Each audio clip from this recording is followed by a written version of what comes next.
Well,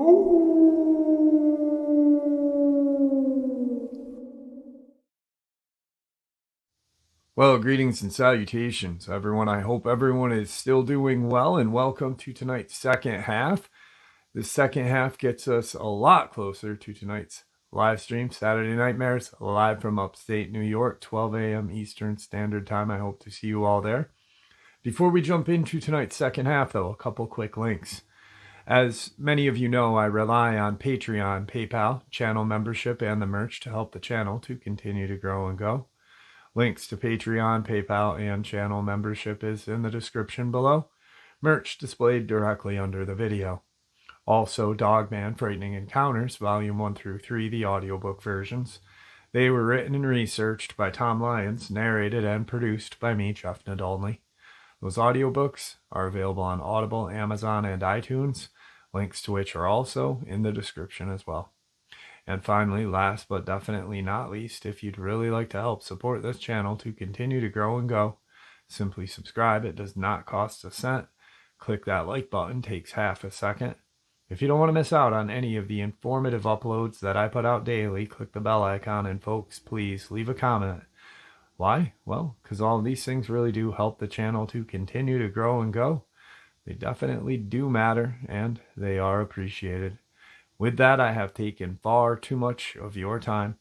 Let's jump into tonight's second half, shall we?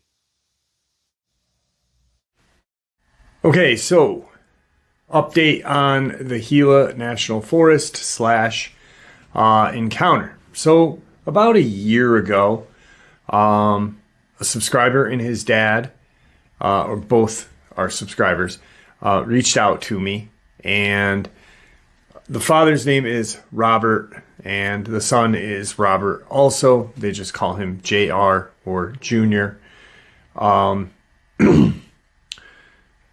JR was an avid outdoorsman, always enjoyed hiking, camping, anything in the wilderness, anything to do with the wilderness he was involved in. From the time of being a young boy, being in like Cub Scouts, all the way up to being a Boy Scout. He was a skilled rock climber. Actually, Robert himself, back in the day, was a skilled rock climber as well. And just really decent people. Really good people. Robert Sr. had put me in contact with a few people. Junior's experience, he was hiking in the Gila National Forest region. And he was pretty deep in the area. He had parked down a ways from the entrance to the cave dwelling area. And he was a couple miles in. So it wasn't a quick trip in, a quick trip out. And what happened was he had heard some kind of strange noises. He proceeded to kind of hide himself. And he ended up backtracking because he wanted to find out what these noises were. What he heard was kind of an animal in pain, a lot of growling, a lot of fighting. And what he thought was possibly a poacher or something had, shot a wolf or a bear or something. And he wanted to check it out. So he ends up backtracking on this trail that he was on, a very remote trail, not one that's traveled often. And what he sees is this enormous Dogman involved in just a battle for its life. It was getting attacked by a small group of crawler that were coming out of this cave. A lot of the Gila National Forest is just a lot of beautiful rock walls and a lot of natural caves. There are some man-made ones, the Gila cave dwellings. What he saw was, it appeared, almost like a small ant colony, keep coming out of this hole. One goes back in, another comes back out, almost like refreshing themselves as they are taking this Dogman out in numbers, superiority by numbers. Eventually, what he saw, this Dogman was not losing easily. It had smashed one or two of these crawlers, causing damage, but with the constant refreshing of crawler and the multiple on this creature, it didn't really stand a chance. At the end, he saw them get the better of the Dogman, and just like a small ant colony, they pulled the Dogman into this kind of subterranean labyrinth that they live in.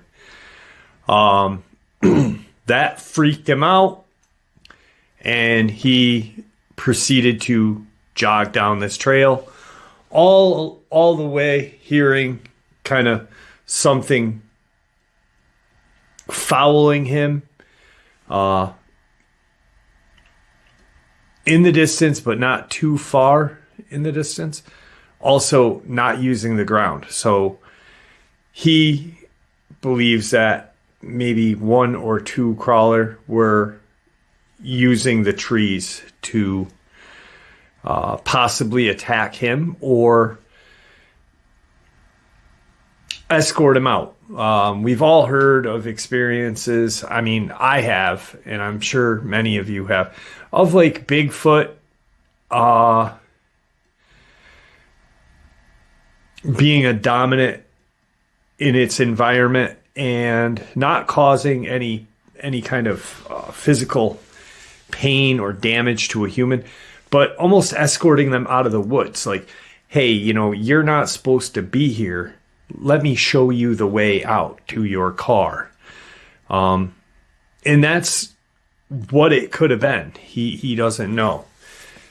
He had gone back up to get some dirt and see if he could find any kind of fragmented hair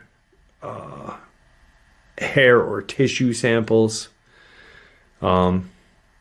His dad, Robert Sr., told me he had sent them out to me.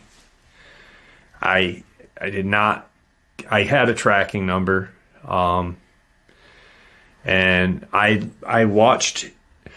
I used the same process as I used for Meeker, Colorado. I watched the tracking number get closer and closer, and when it reached a certain location, it kind of just disappeared. So I don't know if it was apprehended or if it was lost. I don't know. Robert Sr., also being a longtime resident of that area, knows the former sheriff. He knows a lot of people up there. There's a small mining operation out there. He had heard from people he knows about a very strange incident that occurred on the mine's property, witnessed by two security guards. And what he ended up seeing, or these two security guards ended up seeing, they are in their kind of security office, not a very big office, probably the size of this room that I'm in. And they hear some commotion and they look out the window. What they see is what they think is a huge wolf. And it had one of these crawlers in its jaw, kind of running with it. They thought that this wolf, they thought first that it was just a large wolf and that possibly it had stolen a baby, because it was a small, not a very large crawler. I don't think they get very large anyway. I think the max I've ever heard of one is being like 6 feet, 6.5 feet, which is bigger than I at 6.5 feet, but not bigger than a Dogman or a Bigfoot. So they immediately go out because they're like, what the hell? As they kind of go out, they hear these shrieks and shrills, and behind this Dogman, they notice these eye shines, and they see these crawlers coming out of the surrounding deserted area, pine and a lot of brush. They're in one of their trucks at the time. Shots are fired. The Dogman drops the crawler and takes off running.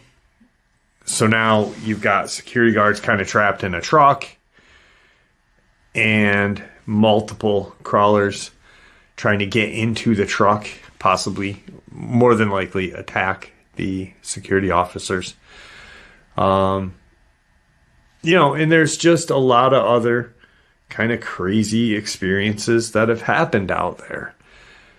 This is an experience that I'm going to share with you right now, is from a friend of Robert Sr. He honestly didn't know that his friend was into cryptids, and his friend didn't know that Robert was either. So throughout the years of Robert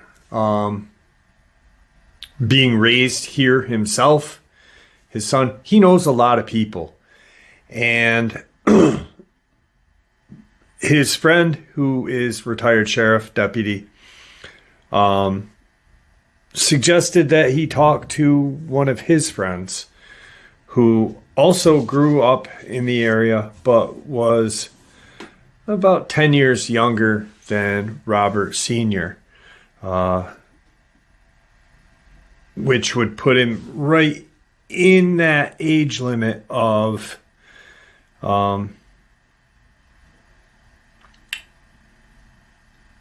near retirement. So in this area, a lot of caves, a lot of canyons. This man that this sheriff deputy introduced Robert Sr. to was a former Gila National Forest park ranger, but he was a guide for the cliff dwellings. He had always wanted to be a park ranger growing up in the area, having fond memories of camping, hiking, and whatnot in that same location, like JR and Robert Sr. So there's a couple different kind of breaks in the Gila River. There's Middle Fork and West Fork Gila River. In part of the Middle River, or part of the Middle Fork, you can actually walk, going hiking. You walk right through this river. It's probably a foot deep in some parts, deeper in others. Excuse me. So this former park ranger slash guide for the Gila cliff dwellings, we'll refer to him as excuse me. We'll refer to him as Stephen. And he had been camping out there for a couple of days. He was with his older brother, and something they did quite often. They are kind of north of the cliff dwelling region, a couple miles actually north of the cliff dwellings, and just camping and hiking. They both got, good sized packs on them. Anything they need, they have. Portable rods for fishing, the tent, you name it. They've got it for a couple days of what they planned on doing. They get to this region in this middle fork part of Gila River, and they start to walk through, because that's the way the trail goes. You literally have to walk up this water region. Sorry about that. I got a frog in my throat tonight for some reason. So they're on this portion of the trail, which they have to walk through this kind of really shallow part of the river. And all along the sides of them are these small little cave openings, created by nature, not man-made by Native Americans, possibly lived in by Native Americans hundreds and thousands of years ago. But they had this feeling like they are being watched. Stephen feels it first.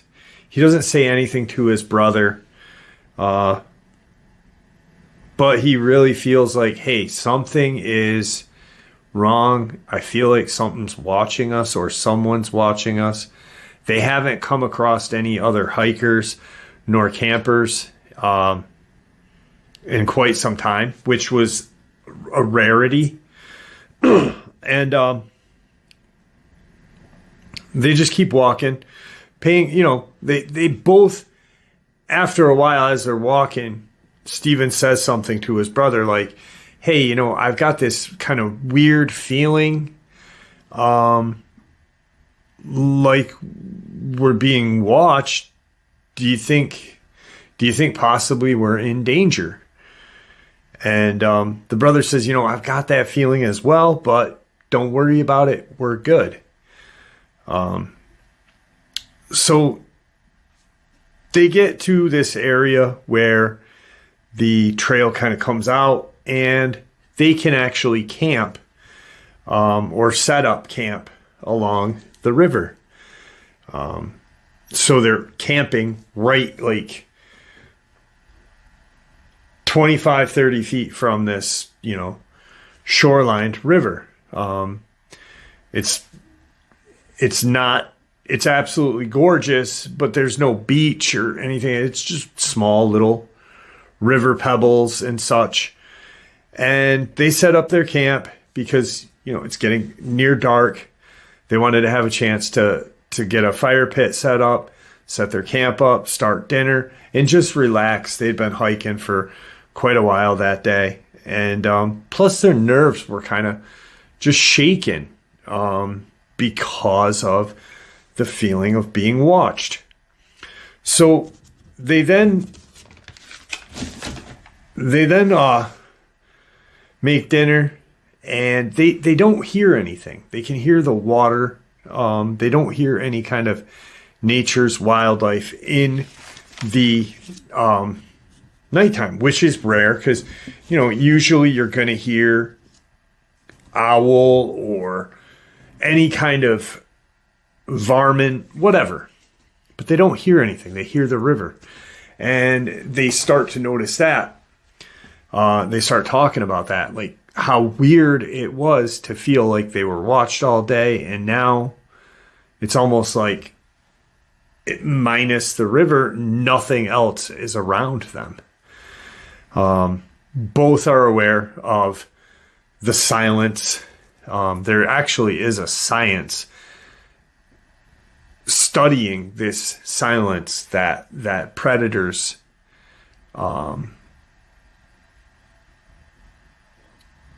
create when they're around.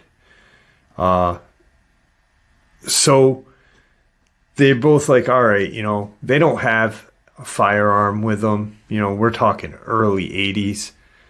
And, they've got knives. They've got probably a hatchet. Nothing major. No kind of serious weapons. Wooden hiking sticks. And so they're like, they've never needed it. They've never needed any kind of weapon before. They eat their dinner and they settle in for the night. They get in their tent and they proceed to go to bed. Well, sometime in the night, the older brother wakes Stephen up and says, something is outside of our tent right now. I can hear them walking. It's not any kind of small varmint like raccoon. It's not a bear. It's not anything that it sounds like a human. And so Stephen lays there. The brother's talking to him kind of at a whisper, like right up close to him. They're already in a small tent anyway. And they're listening, and Stephen can hear it. So where their tent is, the back part of their tent, where their heads are, is against, or not butted right up, but there's a space between a rock cliff, rock wall, and their tent. Very narrow. So almost too narrow for Stephen or his brother to even walk through the back part. What freaks them out the most and really puts them on edge is when they hear something right behind. Stephen's laying there on his, in his sleeping bag, brother's in his sleeping bag talking to him, and they hear it right by their heads. Just walking. No breathing, no heavy panting, and strange enough, very faint footsteps, where if you were walking on this river pebble, even barefoot, because they had been barefoot while they were walking through the shallow part of the river, you hear the rocks, like a clicking. I'm sure all of you know what I'm talking about. And they hear that, but it's really, they know it's right here, like right here, but it sounds like it's further away because of how faint it is. As it's right behind them, they then hear kind of something on both sides of them walking. And they formulate this plan of, we're sitting ducks in this tent right now.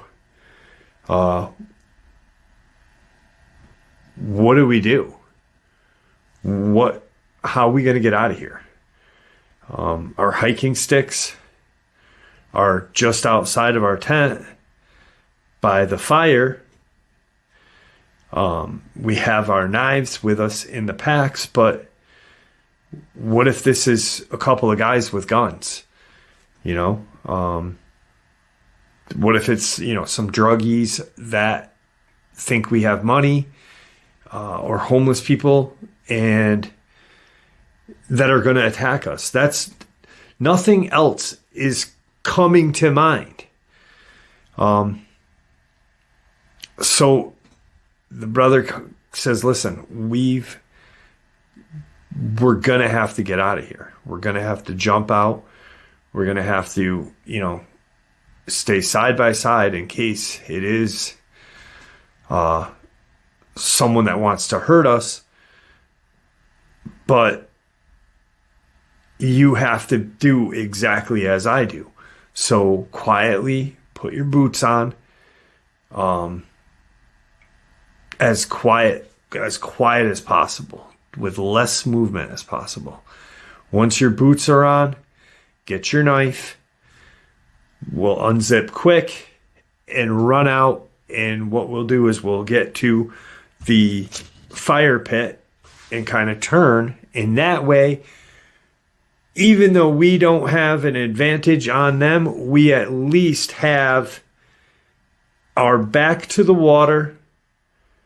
So as they are running out, they know that whatever is out in front of them, they can see that. They're not going to be able to see what's behind them as they're running out or to the sides. But when they turn at that fire pit, there's only 10, 15 feet of land until the water. So they're like, we have a natural kind of barrier with the river. So let's just jump out as fast as we can and turn around and spin around and confront whoever is out there messing with us. So they unzip the tent and they make their break. And when they get out of the tent, they run as fast as they can.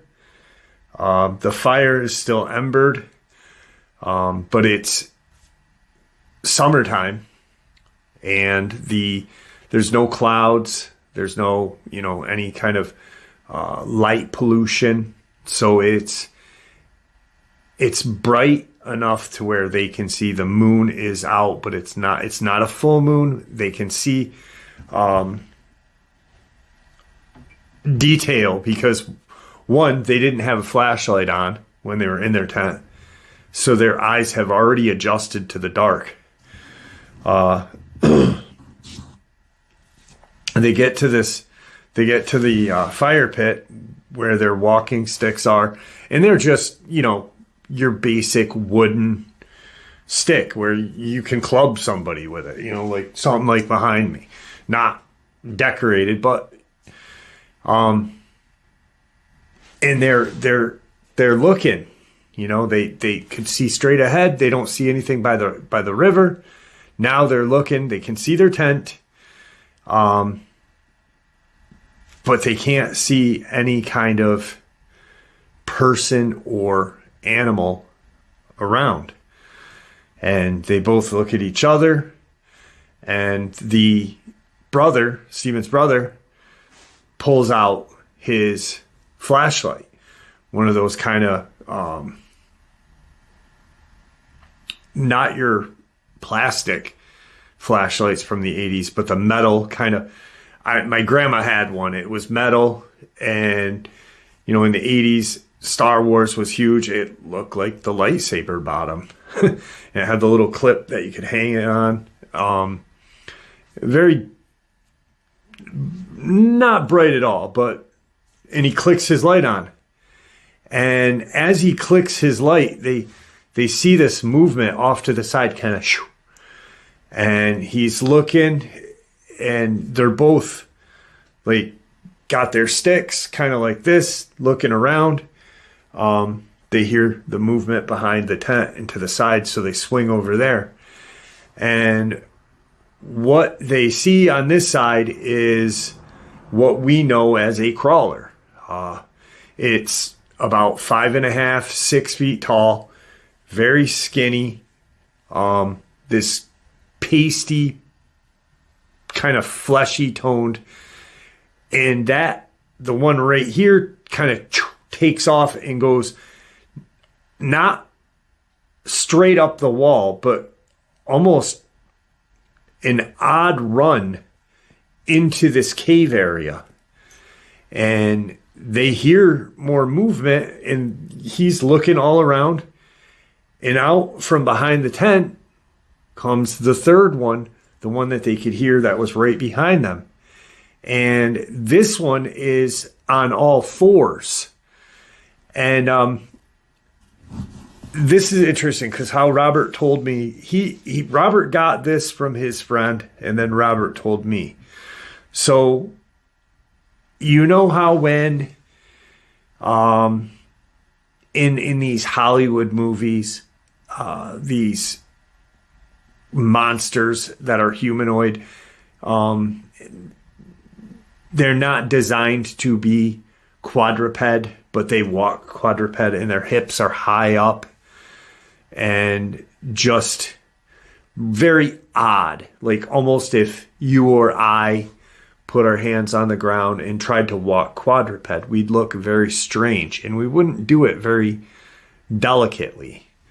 When this came out from behind the tent, it was almost like its hips kind of disjointed. And he said that it moved feline-like. And it made this kind of like this shrill, this kind of shriek that reminded Stephen and his brother of a large cat, like a large feline. And they've got the light right on it so they can see it. It's 20 feet from them, if that. They're looking at this thing, and on quadruped, it's about max 2.5 feet. So that's how far its kind of hips disjointed. And it could move. It moved very quickly. And he said that when the other one went up that hill like that and into that cave, it didn't run bipedal. It did quadruped into the cave. Sorry for the sound effects. But they're looking at it and they can see its face. And they don't make out ears. But what they see are these eyes. And this is interesting because normally in any kind of description of these crawlers, their eyes are supposedly small or jet black and almost not a nose and kind of like this lipless mouth. Well, this thing's eyes reflected like this kind of whitish yellow back, but they could see color. They couldn't make out the color, but they could see color and they could see a pupil just by the light hitting its eyes. And they were a little larger than a human's eye. Not that much bigger, but a little larger. And there was what appeared to be a small nose. Not human-like, but not just kind of flat and with like slits. As people describe, this had like a smaller kind of nose to it. But when it hissed and made that shriek, they saw that its mouth opened, and it wasn't big until it did that shriek. And they saw these teeth, almost like pins, but thicker. And it appeared that there were multiple rows of it in its mouth. And it almost looked like its mouth kind of jutted out a little, like when it made that noise. And as it did that, it looked like it was going to charge at them, but instead it shot the other way, where not the one that went to the cave, but the one that went into the wooded area over this way did on the opposite side of the tent. That leaves them guys, Stephen and his brother, standing here like, what the hell did we just see? They're talking about it like, what was that? What do we do? We've got about another 6 hours of darkness. They decide they've got some firewood, not a lot, but they've got enough to where there's enough dead pine and scrub to collect and put in the fire to keep a small fire going for that time being until dawn breaks. And that's what they do. So as they're sitting by the fire, too afraid to go to their tent to get the rest of their stuff, and too afraid to even move, so they've got their back to the water and just looking out at them.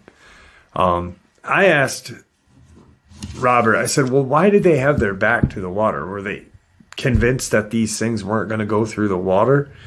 And he said, I don't know, to be honest. He said it just seemed like the smartest thing for them to do, because there were no other kind of ways of it getting behind them. They could see, there was no kind of cliffs over here, or walls, not cliffs, excuse me, I said it again. No walls and no scrub pine or, brush. It was just water. And if one were to come behind them, it would have to go through that water to where they could hear it better. Over the babbling of this very shallow part of the river right there. So as they're sitting there through the rest of the night, they hear these shrieks. They hear this, what they always thought was a fox or a kind of mountain lion sound. Once again, these guys have been camping in this area all their lives, hiking, camping, fishing, doing stuff with their dad, So they've heard what fox. They've heard supposed mountain lion. And now, after what they just saw, now they're hearing these noises of what they always associated with to be fox or a mountain lion or a bobcat, just something of nature. And these things are sounding just like what they always. So as they're sitting there talking, they're like, that sounds like a fox, They realize that these things are actually communicating with each other. You've got some on this side, and then you hear the echo from the one that went into that caved area. So finally, daybreak hits, and they can start seeing more around them as the morning keeps coming. And it was very eerie for both of them at one point when it was just starting to get bright. This man, Stephen, told Robert that was the scariest part of the night for him, was when the sun was just starting to come up, because it was still dark, and it was still dark over by the walled area where the caves were and where the scrub and even to where their tent was. But because of where they were and the opening of the river area, the light was coming more there. And it got brighter and brighter. This whole time they can hear movement. Once, probably an hour before it started to really brighten up is when these things stopped communicating with each other. They could hear the movement off to the side where the scrub pine and everything else were, but nothing on that walled side where the cave was.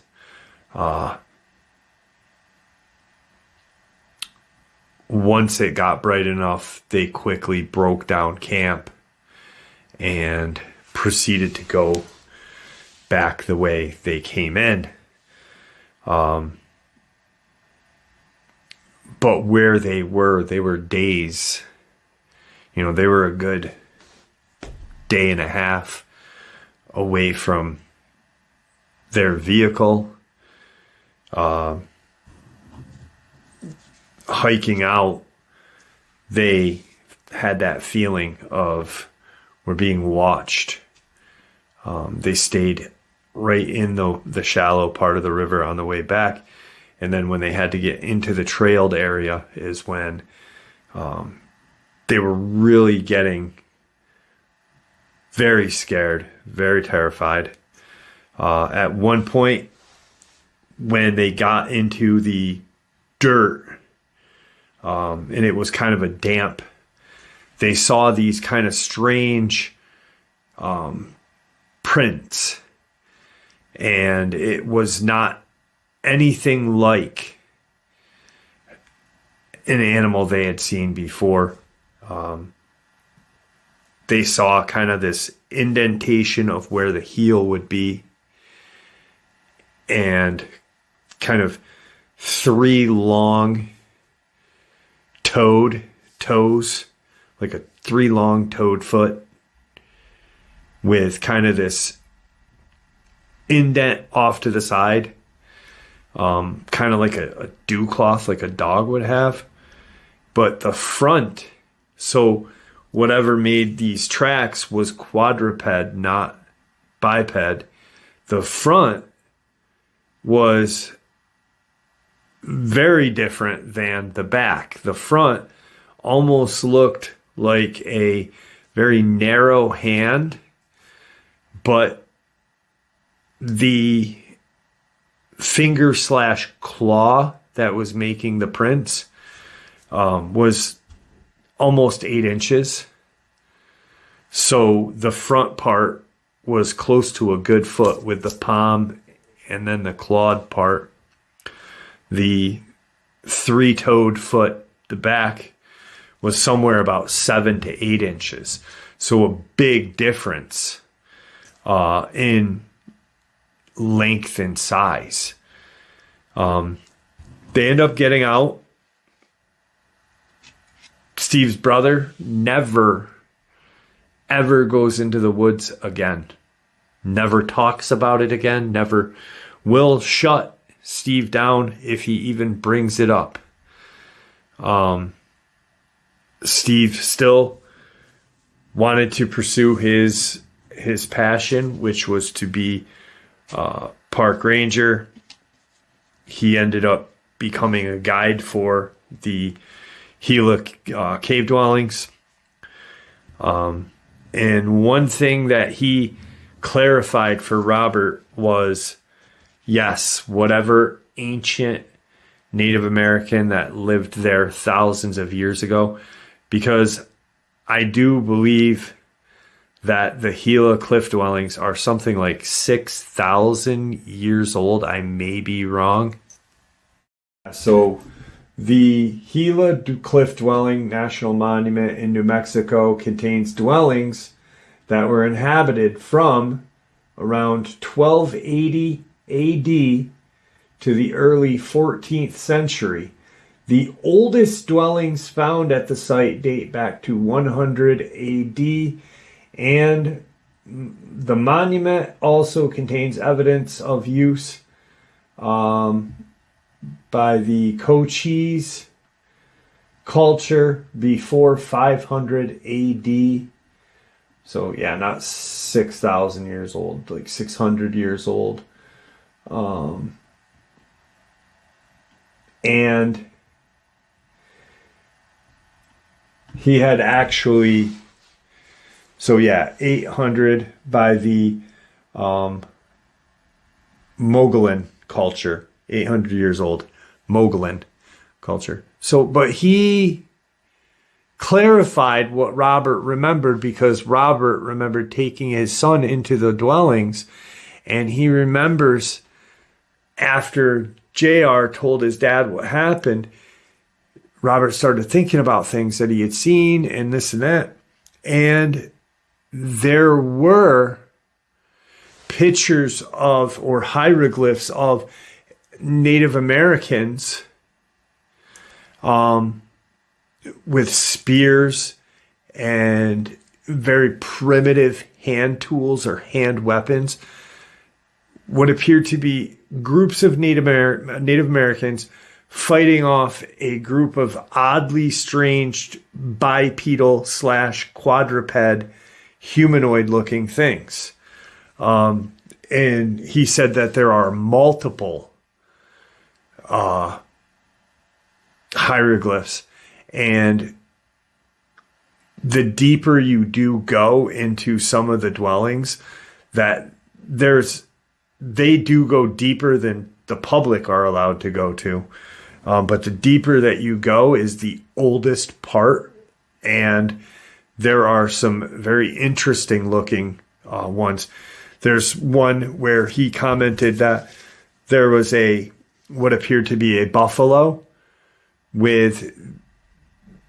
they always thought it was Native Americans, but now that Stephen has thought about it and put everything together throughout the years of him doing this, he thinks that it is a pack of crawlers taking down this buffalo, because the picture or the hieroglyph doesn't indicate any kind of tools or weapons. So very interesting stuff right there. Unfortunately, Stephen, like I said, the age, he had to retire early, about 15 years early, due to cancer. So that's why he no longer is a park ranger / guide for the Gila cave dwellings. But that's pretty insane with everything. If you think back to where JR saw these crawlers taking down the Dogman, and they just kept coming, one would come out fresh, the other one would go in. But on that one hieroglyph, it's like they're all on this buffalo taking it out. Very similar to how superiority by numbers. Doesn't matter how big you are, as long as there's 10 times more of you versus whatever. So these crawlers have been around for longer than what I thought. I used to think that these deep underground military bases, these things were created by, possibly our government / the alien agenda or the alien race that live under these cliffs and dwellings. The Lemurians, the reptilians, the Greys. But what's interesting is that that's not the case. Maybe they were created just by the reptilian or the Greys prior to humanity even helping create these domes. So, and also, there is something like 5 deep underground military bases in the state of New Mexico. So it would make a lot of sense for these crawlers to be there in numbers, if in fact they were created by an alien race, or maybe some kind of offshoot alien race. Who knows? But yeah. So quick update on the little boy out of Bancroft, Canada. So I emailed him, the guy who shared this attack that I shared yesterday about the little boy that was savagely attacked by a canine type animal, lives out that way. Actually, he lives like 10-15 minutes from Bancroft. He knows exactly the area where this little boy was attacked. He said, I said, what's going on? This case is tightly lipped, which once again leads me to believe that this is a cover up. This little boy was attacked by not dogs, but by a canine type creature. He said, yeah, there's not a lot from news agencies, but there's a lot of letters or a lot of writing in local newspapers, whatever it may be. We have a couple newspapers up here, but there's like Free Press. There's some information in there. So I said, do me a favor if you could. Keep your ears out, and if you do come across like an article in the Free Press or an article in whatever you have, take a picture of it so I can read it, because I'd really like to stay on top of this case, because it has such a Corey Godsey vibe to it. A little boy, a young man, savagely attacked. I mean, thank God he still has his life. But yeah, it's definitely a tragedy. And there you have it, folks. I hope you all enjoyed tonight's second half as much as I enjoyed sharing it with you. I also hope to see you all at the live stream, 12 a.m. Eastern Standard Time. I'd like to thank you for supporting the channel. It is, after all, your support that keeps this channel growing and going, and what gives us all a place and a chance to share our experiences and theories judgment-free. Everyone is simply treated with the respect that we deserve. Please stay safe, happy, healthy, and ever vigilant, keeping an eye on our children, pets, family, and our friends. These creatures are real, they are out there and dangerous. Share this information with those you love and care about, and it may just help save their lives someday. Until next time, never stop asking questions, never stop searching for the truth, and God bless you all.